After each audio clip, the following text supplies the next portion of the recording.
Paano nga ba mag-send ng English word sa ka-chat mo sa Messenger kahit Tagalog ang tinatype mo? So example mga katropa, may ka-chat kang English or kahit Korean at hindi makaintindi ng Tagalog. Kahit Tagalog ang i-reply mo ay automatic ito mata-translate to English or Korean. So nang una, open mo lang ang Messenger.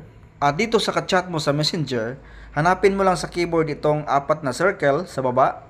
Dito sa keyboard, click mo lang, hanapin mo itong translate. At dapat dito ay English. Click mo lang, hanapin mo ang English or Korean ang ka-chat mo. At dito naman Pilipino. Dapat Pilipino dito. So Filipino to English or Filipino to Korean. Kung ano ang ka-chat mo dito, pipiliin mo lang. Okay? So dito tayo mag-type.